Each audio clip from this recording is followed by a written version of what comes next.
It's another crazy day in the world of Magic the Gathering. There is absolute chaos right now in the Magic financial markets based on fear and speculation over the ban announcement we're going to be getting later this month. On top of that, there are some significant problems with Wizards of the Coast's newest secret lair. And that's not all the news we're going to cover today. Magic. I am a wizard! History. I'm an old wizard! The Magic Historian. My bones hurt. Greetings! Owners of fine luxury cardboard rectangles, my friends. I hope the day finds you well because we have gathered for another wonderful installment of Mega Magic News. We've got market chaos. We've got secret layer screw-ups. We're going to talk about Aether Drift. We're going to have a good time. And speaking of good times, check this out. This is the Nerf secret layer. If you've never heard of this, this is the most bizarre secret layer Wizards of the Coast has ever made. Yes, it does include Magic cards, but it also comes with Nerf action and it has special crazy lighting.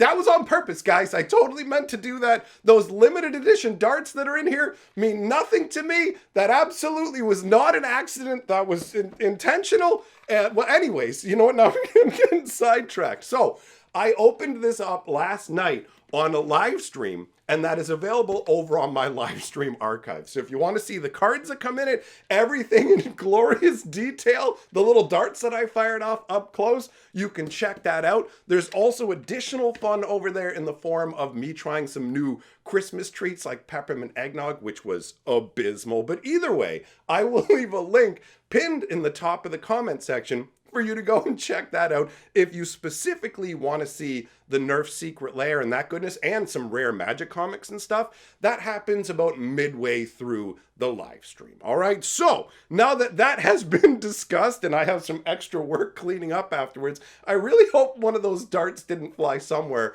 where I won't be able to find it. But anyways, let's not get distracted. Let's dive in talking about the financial chaos in the Magic markets because this is a big news item. It specifically revolves around the One Ring. It's a will they, won't they scenario, right? Looking at it from the historical perspective, the One Ring has been dancing away from the ban hammer left and right, leading to some genuinely hilarious scenarios. Like, I would say it was roughly a year, maybe a year and a half ago, where Wizards put out the one ban announcement with the most insane statement I've ever seen in regards to not banning a card. So the One Ring obviously is a very powerful colorless card that can go into many decks, right? So it's been dominating in Modern. And we knew like over a year ago, guys, this card is really powerful. You need to do something about it. And Wizards of the Coast came out and said the opposite of what they normally say. Normally what happens is they'll say, hey, so these colorless cards can go into any deck, right? Oh, we've got Smuggler's Copter. Look how many people are playing this card. It's going into too many decks and it's warping the meta. But when it came to the One Ring, Wizards of the Coast said, look, we know that this card's being used in a lot of decks, but it can be used in even more decks. So we're not banning it. And it's like, but this is the complete opposite of what you normally say. So the One Ring has been living a protected life. And that is mostly on the back of the fact that Wizards of the Coast doesn't want to ban cards that they're currently selling. And when it came specifically to Lord of the Rings, not only did we have the original Lord of the Rings release, but we also had the Ultra Special Edition, ooh, look at the posters and all that kind, right? So you have an extra product offering, which means the One Ring is still basically a new product to them in their new packages, and it needs to keep selling. So there will be no bans. But now we've reached the point where the Lord of the Rings stuff has worked its way through the system. Wizards of the Coast presumably has sold it all out. We would have heard if they were going to be doing some more re-releases, reissues. It's unclear with their license agreement whether they actually have the ability to print more Lord of the Rings stuff, but when it comes to cards called the One Ring, they could literally, I don't think that Lord of the Rings owns the term the One Ring, but if they do, Wizards of the Coast can just re-release the One Ring as a different ring. Check it out, it's Sally McKissy-Face's ring, or whatever else they want to call it, and then just put the One Ring in that little box underneath like they do with reskins, right? So they can reprint the One Ring in other ways, but it seems like right now we've reached that sweet spot in terms of the amount of time since the product's been out and nothing new being announced with it, that Wizards of the Coast might actually be angling to ban the One Ring. So this has been shown basically in Magic markets, where the price of the One Ring has been going right down. At one point, it was essentially $100 card, right? And now it's about a $40 to $45 card. So it's cratered by 60% roughly, right? And that is a very big deal, but it's causing different levels of reaction. Some people are stampeding to get rid of their One Rings before they get banned and tank downwards. And other people are saying, okay, look, a couple of things could happen here.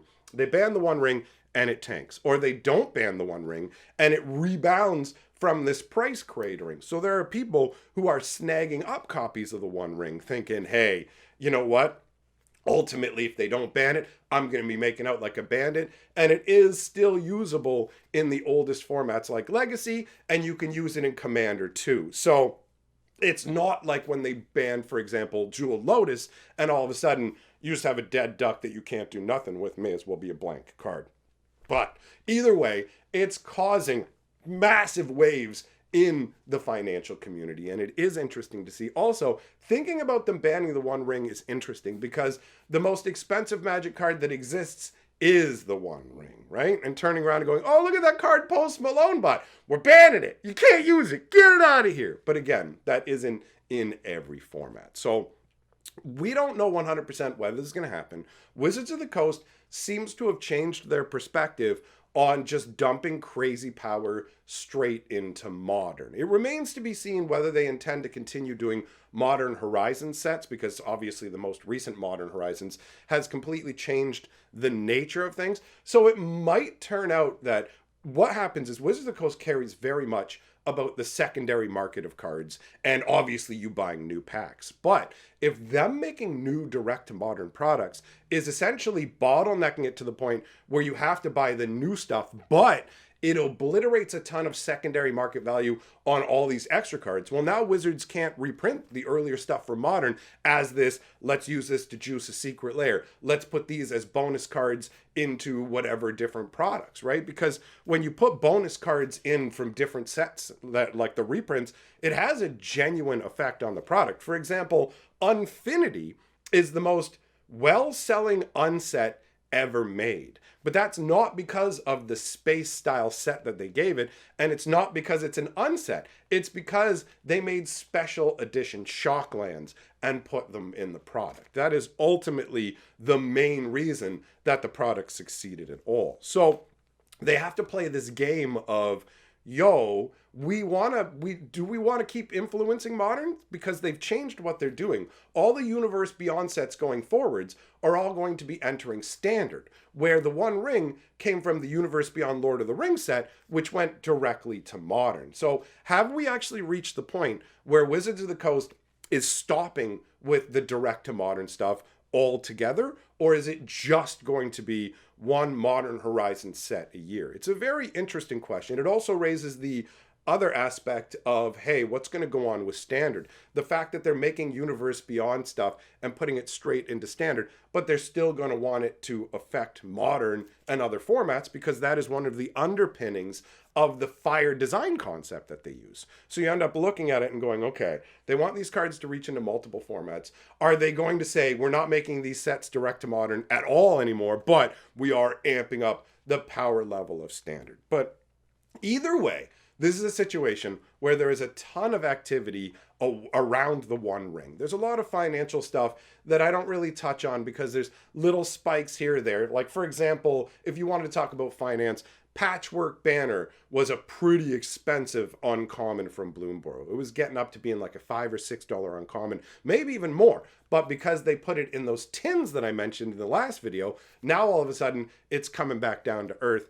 as a $2 kind of uncommon. But ultimately, talking about the finance aspect of an uncommon that shifted up and down a couple of dollars is nothing. But talking about the One Ring in terms of big, massive like market movement, on top of also what it means for set design going forwards and how people are reacting to it. And it's interesting to note that this is a very divided situation where some people are certain the One Ring's going to get banned and other people think that it's going to keep going. And for me, it really could go either way. I could see either one happening. I could say Wizards of the Coast is going, we're not worried about it too much. It's a defensive style card that everybody can get access to. Will they maybe start to consider the One Ring to be the same thing as they consider Force of Will in the older formats, where it's like, okay, Force of Will for Legacy, for example, it's an extremely powerful counterspell, but it serves as a counterbalance to a bunch of different strategies. So will the One Ring enter into counterbalance territory, not the card, just as a concept, right?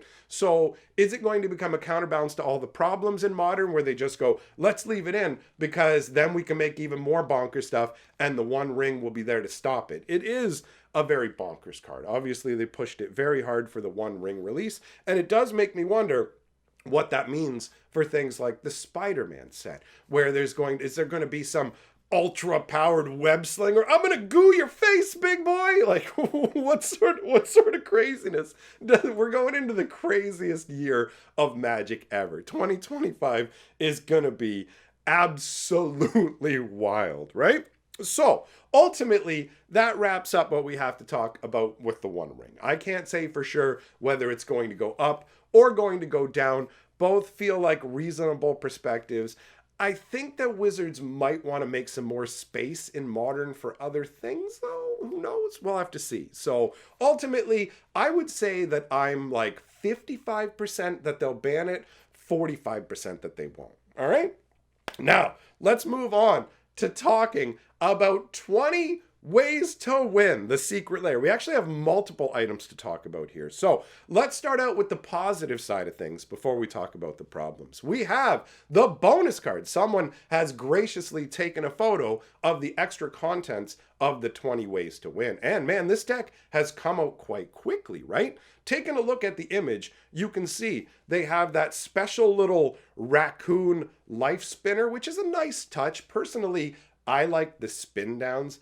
I find these cardboard ones, I'm just afraid of spilling a little bit of water or something on them. So I like them as a bonus inclusion when they toss them in with decks, but a solid plastic die. If you've been playing Magic long enough, you know what it's like to hear that oops moment, and it's like, oh bro, did you just spill Coke all over my stuff, right? Actually, that happened when I was hanging out with Moxman. We were playing a game of My Cube, and boom, a drink got knocked over and fired up into the sleeves, but thankfully, we live in the era of double sleeving, so my stuff didn't actually get ruined. Anyways, you've got the life spinner there, which is pretty cool. You've also got Enduring Ideal, which is the most epic bonus card we've seen. And yes, that was a dumb joke based on the fact that this spell has epic. So this lets you search your library for an enchantment card and put it directly onto the battlefield, right?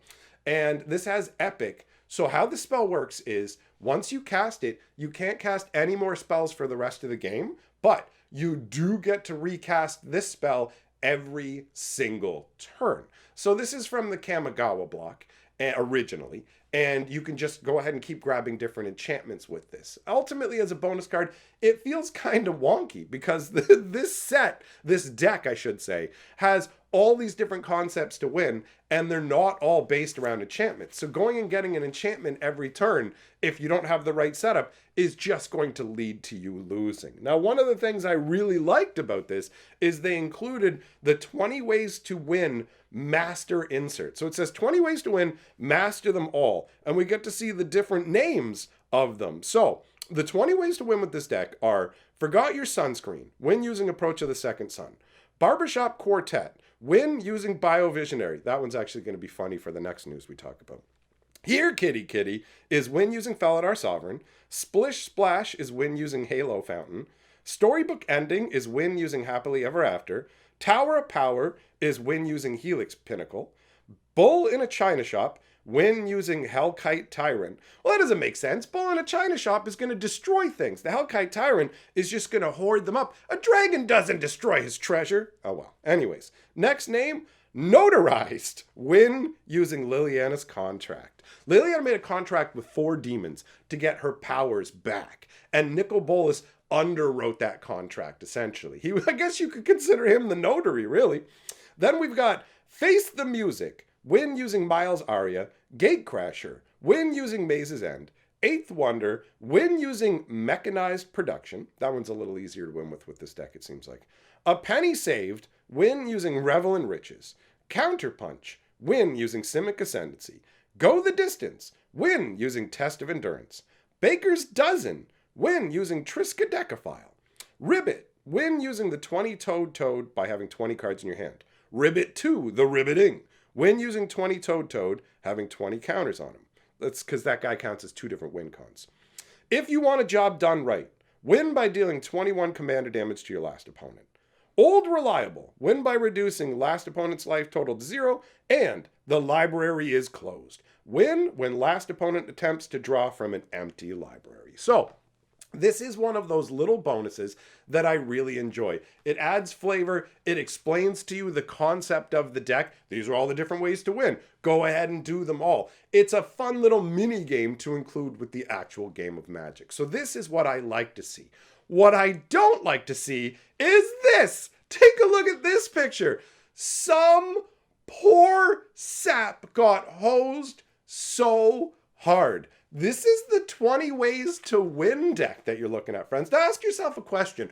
What's one of the biggest things about Commander? If you looked at this as a Commander deck, would you go, well, this is definitely a legal deck? One of the key defining aspects of a Commander deck is you can only play one of any given card. And lo and behold, there are duplicates here. A whole bunch of duplicates. Actually, if you look over on the far right, you can see Biovisionaries. So when I laughed about the you need 4 Biovisionaries out, when we first talked about this deck, I said there was no chance they put Biovisionary in the deck because you need 4 copies of Biovisionary. But it turns out they put in Right of Replication so you can copy them with just that one card. And so now, with this version of the deck, it's illegal, but you have 2 copies of Biovisionary. So, guess how many duplicates were in this deck, right? And remember, a bunch of cards are just like your lands and whatever. But anyhow, guess, out of 100 cards, how many cards do you think were doubled in this deck? If you answered 40, you are correct. 40 doubles, bro. 40 doubles out of 100 cards. Oh wait, no, sorry, scratch that, because the situation actually gets worse. Not only did this Commander deck have 40 doubles, it was only 90 cards. So instead of getting the full 100 card Commander deck, this guy got 90 cards with 40 of them being doubles. This was $150 US. Wizards of the Coast has kept up their tradition of screwing up every single Secret Lair Commander deck release. This is genuinely hilarious to me. It's like, hey, you know the 20-toed Toad? What if instead we went 40 doubles, yo? Like, it's so bad. Okay, all right, so there are also some reports of some damaged card quality, as usual with Secret Lairs. But this one, this is right up there with them making the flip coin for the heads I win, tails you lose deck, and it breaking after 2 flips. Like, this is not good customer service, bro. You're literally selling a 100 card deck for $150. You're charging $150 a card, and it's like, yeah, here's a bunch of doubles. Enjoy that. You can't even play the deck. Also, by the way, it's not even 100 cards. Like, how do you screw up like on both of those levels, bro? Does that mean it's missing all the cool raccoon cards? Because they have that little theme running through it. This is a really weird pile of cards. Now, let's turn to talking about Amonkhet. Amonkhet's a part of what we're going to talk about, but Aether Drift. My brain just wanted to go to Amonkhet because it's like, vroom, vroom, beep, beep, we're in for a treat. So it turns out we're going to be getting a fat batch of spoiler action for Aether Drift in about 3 days. So we don't know that much about the set. It's a crazy race car set where we're going to be driving through 3 different planes. Can you guess? Obviously Amonkhet's one of them because I mentioned it. So you got Kaladesh, Amonkhet, and Muruganda, which is a plane of basically just like vanilla creatures with no abilities and gigantic beasties and stuff. So that was a world they didn't feel like they had enough to actually develop into something. It's just kind of, hey, these guys are from this world, but we'll never go there. So the race that we're going to have, where Chandra's trying to win a spark to give to Nissa, is basically going to tear through these different worlds. And I'm most interested in Amonkhet because all the events that happened on Amonkhet really did change that world. And ultimately, Amonkhet is one of the most flavorful worlds that Wizards of the Coast has built in the last 10 years or so. What has been done with like the Nicol Bolas villainous nature in that set specifically was absolutely incredible. If you weren't here for the Amonkhet days, it basically went like this. Nicol Bolas shows up to this plane. These guys have their whole religious ceremony that happens like once a year. And it's almost like their Olympic Games, right? So Nicol Bolas takes the actual gods of that world, grabs their brain, shakes them like an Etch-a-Sketch, and it's like, okay, I'm going to turn you guys into my own servants. So he turns the whole world into essentially worshiping Nicol Bolas. There's all kinds of different signs of him around, but the denizens of the world, they only know that if they complete this amazing Olympics, that they get to go to this vaunted afterlife, right? And so Nicol Bolas completely changed up the way the world functioned so that their solar cycle, basically they would only do one of these Olympic-style festivals when the 2 suns of their worlds aligned, right? So Nicol Bolas messed with the suns as well, so it would happen once a month. So every month they would have these Olympic Games, and they were turned into the Death Olympics, where nobody survived except the Grand Victor. And the Grand Victor was also executed, but in a special ritual by Hazaret. But underneath it all, what was actually going on is Nicol Bolas had taken some of the gods and had them out with the regular people in the world going, yeah, let's do this, we're having our awesome ritual. And he had other gods secretly toiling away, creating this magical Lazotep stuff. And they used that to take all the winners of those Death Olympics and basically turn them into fully sentient undead, where they have beefy Lazotep plating, they retain all of their memories, all of their magical powers. And Nicol Bolas used this to secretly make a huge army of the Eternals. And then at a certain point, and I'm not 100% sure why he did this, at a certain point, he basically took those hidden gods and had them show up and start slaughtering the other gods that he was using as part of this. And they just started decimating the population and tearing apart the only safe city on Amonkhet. So, I mean, maybe I'm being a little too hopeful here in terms of getting to see some more of the world building and flavor from Amonkhet, but that setup was so incredible that they literally could have taken a brand new Magic villain that we had never heard of. Hey, I'm Tony the Dog Kicker. And you'd be like, he doesn't sound that rough. He just kicks dogs. And then you tell him how he took over this entire world, subverted their religion, and built a huge conquering army out of the best of the best. Well, all of a sudden, Dog Kicker would be one of the beloved enemies of Magic the Gathering. That was one of the last times where we really got some epic world building. Now, if I'm being real, we're probably just going to go vroom, vroom, beep, beep. Look, there's a pyramid over there. Hold on, I'm out of gasoline. I got to stop by the local gas pump and pump my vehicle back full of gas. It's just 2025 is going to be such a weird world. So in 3 days, they're going to hook us up with the first real batch. We've been showing a few teaser cards, right? We've seen Duretti looking like he's from Greased Lightning, and he's just sitting there like, my kids don't call me anymore. I don't even know why I work this job. He just feels like an everyday dude. This is going to be one of the strangest sets. So just so you know, this is going to be akin to Thunder Junction in terms of we're going to see 1 million people that we know there, and they're not going to care about giving us good reasons as to why they're there. They're just going to be like, everybody's there. At least, you know what? I'll be real, 100%. To be fair, at least with the race that's going on with Aether Drift, it's an attraction. It makes sense why they would go there. With Thunder Junction, it was just like,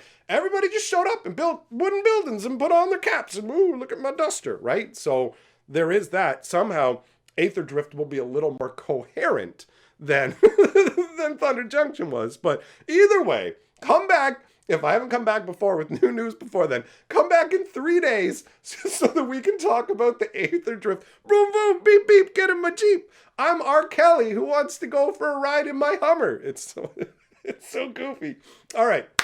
Anyhow, I'll be doing a live stream tonight over on my live stream channel, which, as a reminder, if you've already forgotten about me shooting off my Nerf blaster, I got the Nerf secret lair, and that you can go and check out that live stream in the meantime until you wait till tonight's fun live stream. All right? So, big shout out to my patrons. Thank you for supporting my channel, and I will see you all, my friends, in the next video.